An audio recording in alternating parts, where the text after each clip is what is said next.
నమస్తే రమగారు. నమస్తే జయ. రమగారు, మనకి దీపావళి వెళ్ళిన మరుసటి రోజు నుంచి కార్తీక మాసం మొదలవుతుంది. అయితే ఈ కార్తీక మాసానికి సంబంధించి ఎన్నో సందేహాలండి. పూజ ఎలా చేసుకోవాలి, ఎట్లా మొదలు పెట్టాలి, ఎందుకంటే 30 రోజులు చేసుకునే విధానం కదా రమగారు. రకరకాల సందేహాలు వస్తూ ఉన్నాయి. ప్రతిరోజు తలస్నానం చేయాలా, తల అంటుకోవాలా, లేకుంటే పైనుంచి మనం తలస్నానం చేయొచ్చా? ఒక్కొక్క డౌట్ అడుగుతాను రమగారు. సరే, తలస్నానం చేయాలి. కార్తీకంలో చేసే తల స్నానం అంటే మొత్తం స్నానం మంచిది. ఇది ఎక్కడ మంచిదంటే నదిలో, వాపి కూప తటాకాదుల్లో. వాపి కూపం అంటే నుయ్యి, దిగుడు బావి, చెరువు, నది, ఈ 4 తలారా స్నానం చేయటం మంచిది. ఎందుకంటే శరత్కాలంలో నీటి యందు ఈ గంగా నది ఉంటుంది. ఆ శరత్కాలపు నీళ్లలో ఔషధులు ఉంటాయి. దీనివల్ల ఇలా చేయాలి అని చెప్తారు. మనం ఇంట్లోనే తలస్నానం చేయాలి అని అనుకుంటాం, మనకి బయటికి వెళ్ళే అవకాశం లేదు. ఏదో ఒకసారి నది స్నానానికి వెళ్తాం. రోజువారీ ఎలా చేయాలి? కొంతమందికి సైనసైటిస్ ఉంటుంది, తల ఆరదు, తలకాయ నొప్పి వస్తుంది. 2 రోజులు స్నానం చేసేసరికి తల జిడ్డుగా అయిపోయి తల బంకలాగా ఉంటుంది. జడేసుకున్నా బాగుండదు, మగవాళ్ళకు కూడా జుట్టు బాగుండదు. ఈ సమస్యలు ఉంటాయి. అయితే ఇప్పుడు అలాంటి సమస్యలు ఉన్నవాళ్ళు నిత్యం చేయొద్దు, పర్వదినాల్లో తలస్నానం చేయండి.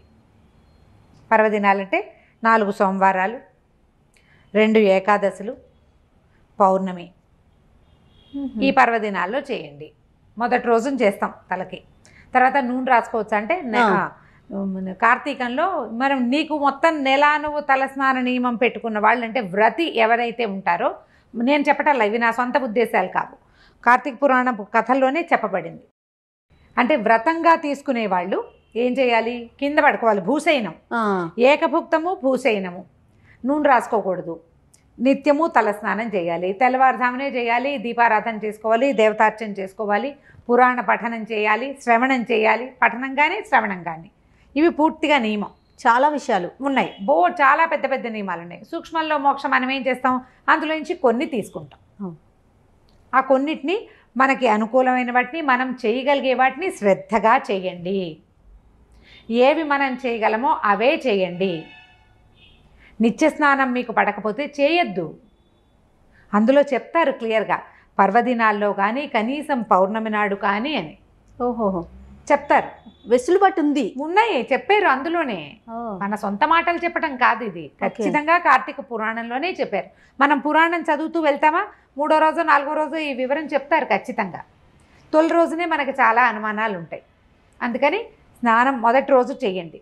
తర్వాత రోజు నుంచి తెల్లవారుజామున స్నానం చేసి దీపారాధన చేసుకోండి, మీకు దీపం పెట్టుకునే ఆసక్తి కనుక ఉంటే. ఈ తలస్నానం మీకు పడకపోతే కేవలం పర్వదినాల్లోనే తలస్నానం కూడా చేయవచ్చు. నూనె పెట్టుకొని తల అంటుకోవాలి రమగారు? తల స్నానమే అంతే, నీళ్లు పోసుకోవటం. అభ్యంగనం అంటే నూనె రాసుకుని తల రుద్దుకోవటము, ఒళ్ళు నలుగు పెట్టుకోవటము దీంట్లో కార్తీక పండగలకి చెప్పరు. నువ్వు మీ పర్వదినాలే చేస్తానంటే మధ్యలో నీ వెసులుబాటు బట్టి నువ్వు నూనె రాసుకో, తలంటి పోసుకో. నూనె రాసుకుని ఇప్పుడు తెల్లవారుజాము చేసేటప్పుడు ఎప్పుడు నూనె రాసుకుని, ఎప్పుడు నలుగు పెట్టుకుని ఎప్పుడు చేస్తారు? అవును, ముందు రోజు సాయంత్రమే ఏదో నలకంత నూనె అంటుకుని తెల్లవారుజాము మనకు అవకాశం ఉంది కాబట్టి షాంపూ చేసుకుంటాం. మనకి నదుల్లో, బావుల్లో, వాటి దగ్గర అక్కడ ఇక్కడ స్నానం చేసే అవకాశం లేదు కదా. తప్పకుండా ట్యాప్ వాటరే కదా మనం చేసేది. నది అవకాశాలు, బావి అవకాశాలు ఉన్నవాళ్ళు మా అదృష్టవంతులు, వాళ్ళు చేసుకుంటారు. లేని వాళ్ళు ఇలా చేయొచ్చు, పర్వదినాల్లో చేయొచ్చు. ఇప్పుడు నెత్తి మీద పోసుకోవాలి నియమంగా పెట్టుకుంటే చేయండి. లేదా అదవిధ పుణ్య స్త్రీలైతే పసుపు రాసుకుని స్నానం చేస్తే తల స్నానం చేసిన ఫలితమే ఉంటుంది. పసుపు రాసుకోవాలి. పుణ్యస్త్రీలు, భర్త ఉన్నవాళ్ళు అందరూ కూడా పసుపు రాసుకుని, నెత్తి మీద నీళ్ళు పోసుకున్నా పసుపు రాసుకోవాలి, ఒంటి నీళ్ళు పోసుకున్నా ఒక చిటికెడు పసుపు రాసుకోవాలి. చిటికెడు పసుపు రాసుకుని ఒంటికి కంఠస్నానం చేస్తే కూడా తల స్నానం చేసిన ఫలితమే ఉంటుంది. వీళ్ళు దీపారాధన అవి చేసుకోవచ్చు, మడికి ఎటువంటి తప్పు ఉండదు. బాగుంది. ఓకే, తర్వాత దీపం పెట్టుకునే విషయంలో నిత్య దీపారాధన చేయాలా అండి? పొద్దున్న సాయంత్రం కూడా అవసరమా? అవసరమే. అంటే అది కూడా విధానం. విధానం అవసరమా కాదు, విధానమా? ఏ నియమం పెట్టుకుంటే ఆ నియమం. ఇప్పుడు ఇంట్లో ఎవరైనా సూతకాలు లాంటివి ఉంటే వాళ్ళు నిత్య దీపమే కానీ కార్తీక దీపంగా పెట్టకూడదట. నేను మా పురోహితుడు బావరాల సుబ్రహ్మణ్యం గారిని కనుక్కున్నాను. ఏడు సూతకం ఉన్న వాళ్ళు పెట్టుకోవచ్చు అంటే, సూతకం ఉన్నవాళ్ళు పెట్టుకోవట్లేదు. సాధారణంగా అందరూ పొద్దున్నే తలస్నానం చేయటం, దేవతార్చన చేయటం, నిత్య దీపారాధన దీపం పెట్టేసుకుంటాం తులసి కోట దగ్గర, దేవాలయంలో కానీ దీపం పెట్టుకోవచ్చు. ఉదయకాలంలో నీకు సాగదు, సాయంకాలం దీపం పెట్టుకోవచ్చు. ద్విసంధ్యల్లో నువ్వు పెట్టుకునే నియమం పెట్టుకుంటే పెట్టుకోండి. మన నియమాన్ని అనుసరించే అది కూడా పురాణంలో చెప్తారు. కార్తీకంలో ఇంట్లో అసలు దీపం పెట్టుకునే వెసులుబాటు లేదు. మనకి చిన్న ఇల్లు లేదా గాలి ఎక్కువ వస్తుంది, దీపం ఆగదు. దీపం కొండెక్కిపోతే అదో దిగులు, భయం, బెంగ గోల్డ్ వస్తాయి. దేవాలయానికి వెళ్ళి దీపారాధన చేసుకోండి. నెలంతా సాయంకాలం సమీపంలో ఉన్న ఏ దేవ మందిరానికైనా వెళ్ళి దీపారాధన చేసుకోవచ్చు. శివాలయంలో కానీ విష్ణువాలయంలో కానీ అని స్పష్టంగా చెప్తారు. దీపారాధన చేసుకోవచ్చు. నువ్వుల నూనె ప్రధానం. నువ్వుల నూనెతోటి దీపారాధన. ప్రమిదిలో పెట్టుకోవాలా రమ్మగారు, లేకపోతే ఇంట్లో ఉన్న ఏ కుందులో అయినా కూడా మనం దీపం పెట్టుకోవచ్చు? నిత్య దీపారాధన అయితే కుందులో పెట్టుకోవచ్చు. వాకిళ్లలో పెట్టేది మట్టి ప్రమిద పెడితేనే మంచిది. వాకిట్లో మన మట్టి ప్రమిదే. దీపం ఎటువైపు పెట్టాలి, ఇలాంటి నియమాలు చాలా మంది ప్రశ్నలు ఉంటాయి. సాధారణంగా మనం నరక చతుర్దశి నాడు దక్షిణం వైపుకి దీపం చూపిస్తాం, యమదీపం అంటాం. మిగిలిన రోజుల్లో ఈ దక్షిణముఖంగా దీపం పెట్టకూడదట. అది కూడా సుబ్రహ్మణ్యం గారే చెప్పారు. ఉత్తర దక్షిణాలు వాకిలు ఉందనుకో, అప్పుడు దీపాలు రెండు ఎదురు బదురు వచ్చేలాగా పెట్టుకోండి, తూర్పు పడమరలు అయిపోతాయి. దీపపు ఇది గుమ్మానికి మండిగాని వైపుకి పెట్టకూడదు, దీపం జ్వాల యువతలకు ఉండేలాగా పెట్టాలి. ఎదురు బదురు పెట్టుకోండి. ఇప్పుడు ఇది మనకి దక్షిణం అనుకో, ఇప్పుడు ఇది దక్షిణం, ఇది దక్షిణ వాకిలి, ఇలా పెట్టద్దు. దీపాలు రెండు ఇలా పెట్టండి, ఒకదాన్ని ఒకటి చూస్తే అప్పుడు ఇవి తూర్పు పడమరలే అవుతాయి. క్లియర్గా చెప్పామా? శంక లేకుండా. ఒక్క నరక చతుర్దశి రోజున మాత్రం, నరక చతుర్దశికి మాత్రమే యమదీపం దక్షిణం వైపుకి దారి చూపిస్తాం. తరువాత నుంచి మళ్ళీ మామూలుగానే పెట్టుకోవాలి, ఇంకా దక్షిణ దీపం అవసరం లేదు.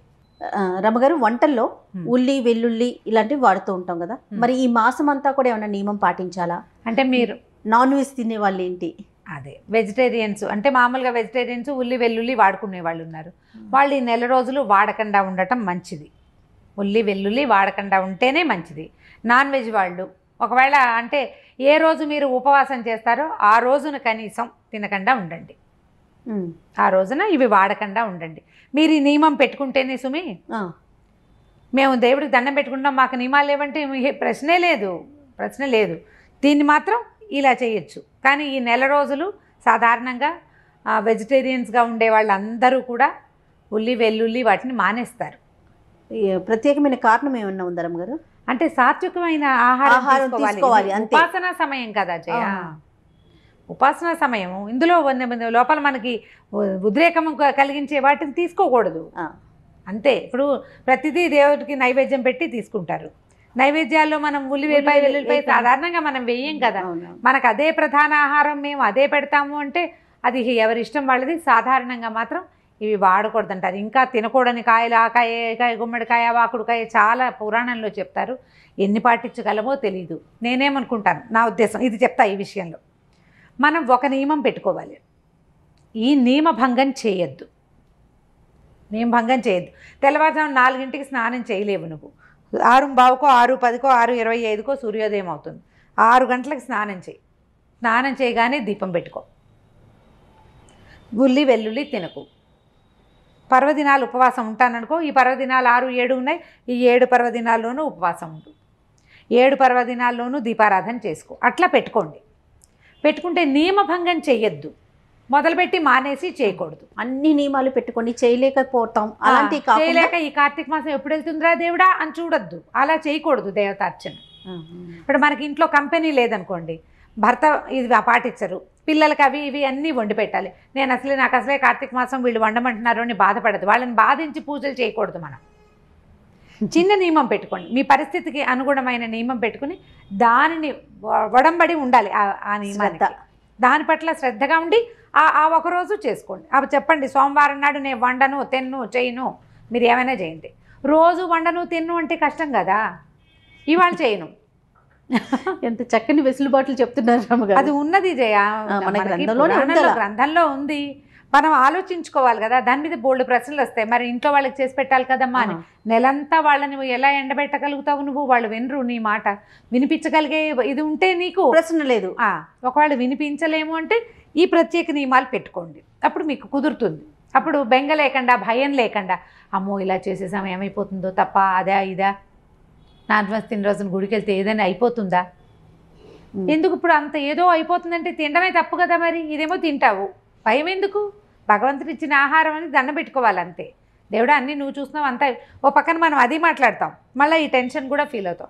భయపడద్దు, ప్రధానంగా భక్తి శ్రద్ధతో ముందుకు వెళ్ళటం అంతే. సరే రమ్మగారు, ఇప్పటి వరకు ఉన్న డౌట్లు అయితే ఇవి. మరి ఈ మాసం వెళ్ళేలోపు మళ్ళీ వస్తూ ఉంటాయి మాకు కొత్త కొత్త సందేహాలు. డెఫినెట్గా ఇంకొక వీడియోలో మరికొన్ని డిస్కస్ చేద్దాం. అలాగే, నమస్తే. నమస్తే చేయండి. ఈ వీడియో కనుక మీకు నచ్చినట్లయితే లైక్ చేయండి, షేర్ చేయండి. మరిన్ని వీడియోస్ కోసం మా ఛానల్ని సబ్స్క్రైబ్ చేసుకోండి.